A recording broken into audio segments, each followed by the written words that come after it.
Question 1 says, tell us about one or two laws that have had an impact on special education. Explain the positive or negative implications that the laws have had on special education.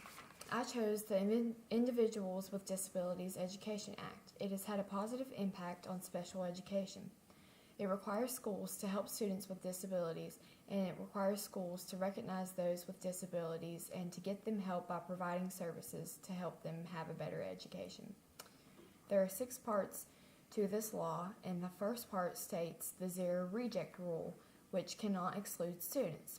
The second part is the non-discriminatory evaluation rule that states that it requires schools to evaluate students with disabilities to determine if they have one, and if so, what kind and how extensive that it might be.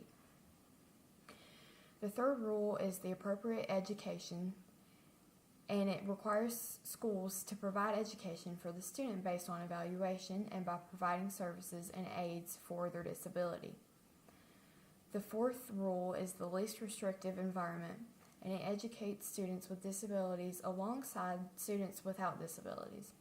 The fifth rule is procedural due process that states it protects students from schools' actions, including the right to sue the school if something might happen.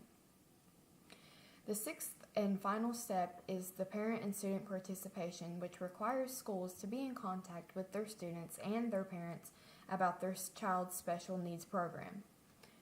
Question 2 says, as an important member of the IEP team, tell us what your role and responsibilities are during the IEP meetings.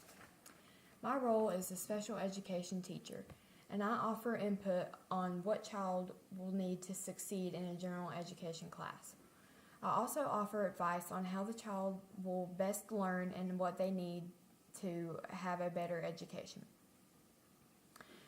The third question states, as you know, students in special education are placed in their least restrictive environment.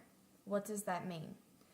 So the least restrictive environment means that students with disabilities should have the ability to be educated with other students who are not disabled.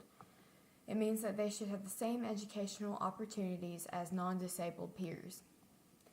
Question 4 states, what are one or two actions you would take to show your support of children with special needs? First off, I would start a program for special needs children so they can have a safe environment to come to learn. Children all learn differently, and some learn better one-on-one and some learn better electronically. It is important to find out how each child learns and to cater to their needs. Learning as efficiently as possible, and the program should also involve the parents since they best know their child.